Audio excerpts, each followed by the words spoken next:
중국에 대해서 뭐 이런 말씀을 드려서 뭐 얼마 전까지만 해도 사실 뭐 혹시나 하면서 항상 이게 조금 긍정적인 말씀을 많이 드려왔습니다. 근데 네네. 최근에 생각은 중국의 부채라는 부분이 해소되기가 어렵다. 해소가 안 돼. 그러니까 그게 뭐 위기가 로 전이가 되지 않는다 하더라도 이것은 상당히 중국 경기에 발목을 잡을 수 있다라는 좀 생각을 하는데 네. 지금 화면상에 보여드린 것처럼 어제 지표는 대부분 서프라이즈가 났습니다. 네. 특히 이제 소매 판매 같은 경우가 상당히 좋았고요. 네. 산업 생산도 조금 이제 시장 예상치를 상회하면서 3분기 성장률이 시장 예상치를 훨씬 넘는 이제 4.9%가 나오면서 올해 전체 3분기까지 누적 성장률이 한 5.2%가 이제 기록을 하게 됐습니다. 그래서 네. 중국이 올해 성장률 목표 5%는 달성을 할 거로 좀 보고 네. 있는데 제가 아직 안심하기가 어렵다라는 네. 부분을 이제 쓴 이유 자체는 뭐 이 소매 경기 자체는 당연히 정책이 들어왔기 때문에 좋아질 수밖에 없다. 그 얘기는 뭐 자동차에 대한 어떤 할인 판매라든지 뭐 보조금이라든지 이러한 것들을 통해서 이제 좋아졌고 네. 또 이제 중국 내 여러 그러니까 제로 코로나가 완화가 되면서 워낙 이제 사람들이 많이 돌아다니다 보니까 네. 관광 수요라든지 이러한 것들이 이제 소매 경기를 이제 끌어올린 부분들인데 네. 문제는 투자 쪽입니다. 네.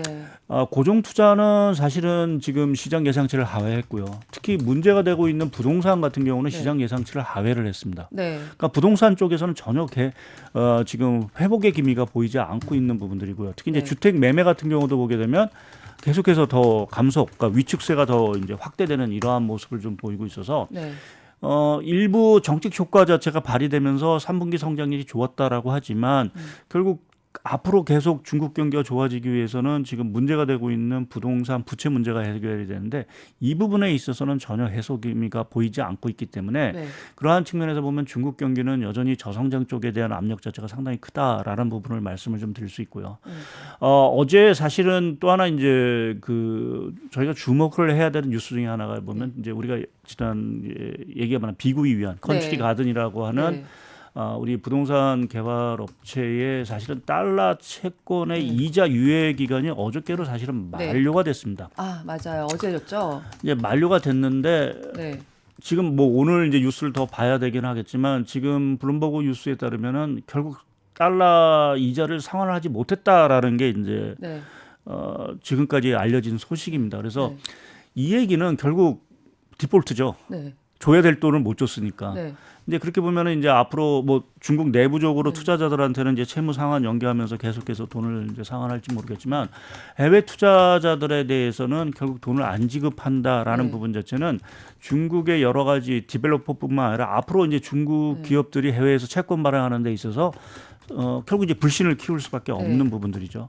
제가 오늘 또 하나 차트 준비한 게 이제 컨트리 가든 이 미국 위안의 달러 채권 가격을 이제 하나 준비를 해왔는데요. 네. 화면을 보시면 알겠지만 지금 이제 만기별로 이제 좀 보여서 뭐 약간인데 중요한 거는 지금 채권 가격 자체가 5센트라는 얘기입니다. 그러니까 이게 100이 기준입니다. 그러니까 1달러가 기준인데 그냥 휴지가 됐네요. 마치 네. 휴지가 된 거죠. 네, 네. 그러니까 저렇게 지금 채권 가격 자체가 회복을 못하고 뭐 마치 휴지 조각, 뭐 사실 휴지 조각이죠. 채권이 이제 이자를 네, 지급을 네. 못했으니까. 이제 이러한 상황이라고 보면 이제 채무 불이행 문제, 그러니까 결국 이제 자금 조달에 있어서 상당히 어려움을 이제 겪을 수밖에 없다라는 부분에서 보면 말씀드린 대로 부동산 경기의 어떤 회복 이거 얘기하기가 아직은 이른 감이 있고요. 결국 그렇게 보면 중국의 어떤 경기 불안 이러한 것들이 계속 지속이 될 수 있다라는 부분으로 좀 생각을 해야 될 것 같습니다. 그리고 또 한 가지 제가 좀 말씀드리고 싶은 건 아까 이제 올해 성장률이 5.0% 달성할 것 같다라는 이제 5.25니까 뭐 4분기 성장률이 아주 뭐 최악으로 가지 않는 이상 5%를 달성할 것 같은데 네. 그러면 중국 지도부 입장에서 당장 급하게 뭔가 경기 부양을 안 한다는 얘기죠. 올해는 넘어간다는 얘기죠. 네. 올해는 뭐 이제 대충 달성을 했으니까 뭐 굳이 여기서 뭐 성장을 더 올리기 위해서 무리하게 어떤 그러한 재정을이라든지 이러한 것들을 하기보다는 뭐 또 상황이 안 좋아지면 내년 가서 하겠다 뭐 이러한 의미로 사실은 저희가 이 성장률을 받아볼 수 있는 부분들이 있어서 네. 그렇게 보면 시장은 사실은 이거로 부족해 뭔가 더 중국 정부 해줘 라고 이제 기대를 하고 있는데 그 부분에 대한 어떤 실망감이 있지 않을까. 어저께 중국 주가가 왜 성장률이 호조가 돼서 떨어진 네. 부분은 아마 그러한 어떤 복잡한 어떤 심리 뭐 이러한 것들이 좀 작용하지 않았나라는 좀 생각을 하고 있고요. 또 위안화 환율도 어저께 보면은 7.31 뭐 이 정도 수를 계속해서 유지를 하고 있는 상황들입니다. 그러니까 제가 계속 말씀드리지만 지금 7.3이라는 게 거의 마지노선입니다. 네. 이게 뚫려버리게 되면 네. 사실은 상당히 급하게 그 달러 위안 환율 자체가 치솟을 수 있는 부분들이 있어서 상당히 조금 경계해야 되는 이제 흐름인데 이 부분에서 지금 환율이 계속 움직이고 있다라는 부분도 지금 여전히 중국에 대한 우려 리스크 자체가 해소가 되지 못하고 있다라는 부분으로 좀 저희가 판단을 해야 될 것 같습니다. 근데 그 얘기는 사실 어제 좀 환율이 떨어지다가 예. 보니까 지금 장 마감 후에 우리 환율이 또 야금야금 1,350원을 넘어버렸더라고요. 예, 오늘 아마 네. 시초가가 한 1,355원 정도 어저께 그 역외 환율이 많이 올랐기 때문에 네. 다시 한번 또 1,355원 정도에서 트라이를 할 것 같습니다. 그러니까 위안화가 저렇게 계속 환율 마지노선에 걸려가지고 불안하면 결국 우리도 계속해서 달러 대비 가치가 이렇게 떨어질 수밖에 없는 그런 상황이 인데. 그렇죠, 예. 네. 1,350원 지금 1,400원 간신히 좀 그 밑에서 막고 있는데 만약에 위안화가 좀 그 환율 떨어지는 속도가 조절이 안 되면 우리도 굉장히 좀 걱정을 해야 되는 상황일 것 같아요. 예, 그러니까 위안 환율이 올라간다라는 얘기가 달러 위안 환율이 올라간다는 건 이게 위안화 가치 자체가 이제 더 급격하게 떨어진다라는 네네. 얘기죠. 그 얘기는 이제 중국의 뭐 경제 문제라든지 뭐 말씀드린 이런 부동산 문제 자체가 더 악화될 수 있다라는 전 시그널일 수 있는 부분들이 있고요. 이제 그렇게 되면 당연히 우리나라 대중국 수출이라든지 이러한 것들이 회복이 더 지연될 수 있다라는 네. 부분에서 보게 되면 이제 우리나라 원화 환율에 사실은 좀 부정적인 영향을 미치면서 정부가 사실은 여러 가지에서 계속 막고는 있긴 하지만 그것이 이제 1,400원을 뚫을 수 있는 그러니까 위안화 환율 자체가 여기서 더 오를 수 있다라는 부분 자체는 우리나라 1,400원대 환율 자체가 사실은 이제 위협권에 올 수도 있다라는 부분들이고 네. 거기에 맞아 중동 문제까지도 유가가 여기서 지금 88불 뭐 이렇게 가고 있는데 네. 이 상황이 더 악화돼서 뭐 90불, 95불 이렇게 간다라고 하면 특히 이제 겨울철 이제 저희가 원유를 많이 수입을 해야 되는 시기가 온다라고 하면 그러니까 무역 수지가 다시 적자로 가겠죠. 네. 이제 그렇게 되면 원화 환율이 이제 1,400원을 넘어갈 수도 있는 뭐 이러한 조금 불안한 어떤 경계선상에 있다라고 좀 봐야 될 것 같습니다. 사실 그런 얘기가 많이 나오는 게 이제 우리도 좀 선진 경제고 우리나라에서 해외에 파는 물건들이 막 가격 경쟁력만이 전부가 아닌 물건들이 많다 보니까 이렇게 환율이 올라가는데도 그것 때문에 뭐 수출에서 굉장히 갑자기 막 많이 사간다 이런 분위기가 안 나타난다는 걸 올해 얘기를 많이 했잖아요. 예. 그러니까 이제는 원화가 싸진다고 해서 갑자기 수출이 늘어난다. 우리나라에서 파는 물건이 싸지니까 해외에서 많이 사준다. 이런 걸 기대하기에는 이제 우리도 고급품을 좀 판다는 거죠. 근데 이런 상황에서 이렇게 원화 가치가 계속 좀 떨어지는 쪽으로 불안이 좀 쌓이게 되면 결국 수입가만 올라가는 거고 그렇게 되면 또 우리 물가도 자극을 받고 방금 말씀하신 대로 우리 무역수지 적자도 좀 다시 약간 걱정해야 되는 수준으로 갈 수 있는 그런 여러 상황들이 좀 보이는 것 같네요. 예, 그 말씀하셨던 이제 환율이 올라간다라는 부분 자체는 뭐 긍정적인 요인, 부정적인 요인이 분명히 있습니다. 그러니까 네. 뭐 긍정적으로 보면 이제 수출 경쟁력 측면에서 뭐 아무리 그래도 이제 좀 경쟁력이 이제 좋아지겠죠.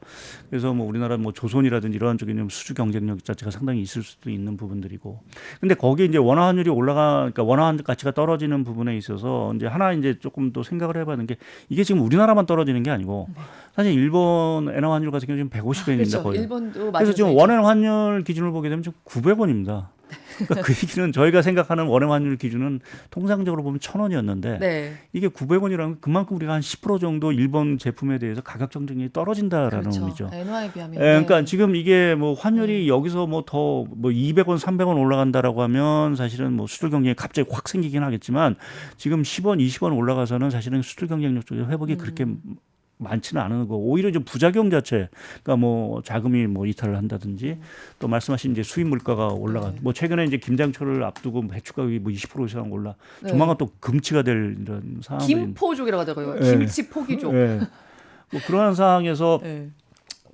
이 수입 물가 뭐 여러 가지로 올라간다라고 하면 사실은 뭐 유가도 좀 올라가고 여러 가지로 좀 불안 요인들이 더 그래서 우리나라도 사실은 물가가 최근에 잡혔다가 다시 조금 이제 올라가는 네. 분위기가 더 가속화될 수 있다라는 부분 자체는 뭐 여러 가지로 부담이죠. 가뜩이 저도 사실은 뭐 최근에 이제 점심이나 뭐 저녁 이렇게 보면은 뭐 특히 이제 저녁 술자리를 보게 되면 이게 뭐 삼겹살하고 뭐 소주 한 잔 하면 이게 거의 뭐 10만 원 이렇게 넘어간다 보니까 두세 사람 먹으면 과거에 비해서 이게 지출이란 부담 자체가 상당히 커지는 이러한 상황이 결국 그건 이제 소비 위축으로 당연히 갈 수밖에 없다라는 부분에서 보면 조금은 우려스러운 부분들이 있고요. 제가 아까 조금 하나 이제 미국의 금리 얘기하면서 하나 조금 빼먹은 부분들인데 아까 모기지 금리 이런 얘기를 많이 하셨는데 미국의 지금 그 신용카드 카드 대출 금리가 얼마 정도 되시는지 아세요? 모르겠어요. 엄청 높을 것 같은데요? 예, 지금 8월 말 기준으로 보면 22%입니다. 카드 대출이요? 예. 야, 완전 사채네요. 예, 사채니까 지금 네네. 8월 말 기준이니까 지금 9월, 네네. 10월 갔으면 이제 더 올라갔겠죠. 네. 거의 뭐 25% 정도 됐을 거로 좀. 아니, 뭐 화면상에 지금 좀. 화면 좀 잠깐 볼까요? 네.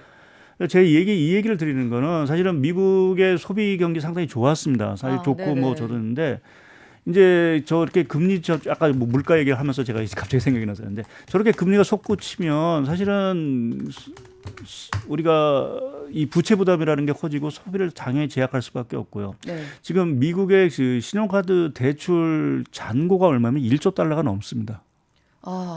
이게 미국인들은요, 저 카드론 되게 네. 막 써요. 예. 한국 사람들보다. 굉장히 부담스러운 사람들 많을 거예요. 예, 그래서 지금은 뭐 쓰고 있는데 이제 롤오버가 되겠죠. 이제 네. 어느 정도 만기가 돼서 그게 3개월이 될지 네. 6개월이 될지 롤오버가 되면서 갑자기 이제 22%의 대출 금리를 내려고 하면 사실 어마어마한 부담이 있을 수밖에 없는 부분들이고요. 뭐 얘기가 잠깐 했지만 네. 여하튼 지금 국내 경기 상황도 그러한 측면에서 보게 되면 상당히 좀 부담스러울 수밖에 없다라는 부분에서 네. 조금 최근에 여러 가지 주변 여건들 환율 흐름 자체도 사실은 조금 국내 경기에 상당히 좀 부담을 줄 수 있는 요인으로 좀 봐야 될 것 같습니다. 지금 사실 화요일 날 의원님이 이 말씀 주셨거든요. 중국이 좀 힘들어도 코스피가 박스피에 그치지는 않을 거라 생각한다고 전에는 생각하셨는데 단기로는 코스피가 박스피가 나올 수도 있을 것 같다. 요새 분위기로 봐서는. 네. 그 말씀을 주셨었는데 오늘 와서 얘기해 주신 그런 부분들도 약간 같은 연장선상에서 좀 감안하시면서 소화를 하시면 좋을 것 같다는 생각이 좀 많이 듭니다. 이게 과거처럼 뭐 10년 박스피 이거는 그렇게는 지금 한국 경제가 그런 수준은 아니지만요. 그렇지만 단기적으로는 조금 그런 모습이 나타날 수도 있겠다. 그렇다고 해서 시장을 떠날 필요는 없고 이게 단기 박스피라고 생각했을 때 내가 뭐 주워 담고 정리하고 이럴 수 있는 것들이 뭐가 있을까 좀 스스로 좀 판단을 해볼 수가 있겠죠.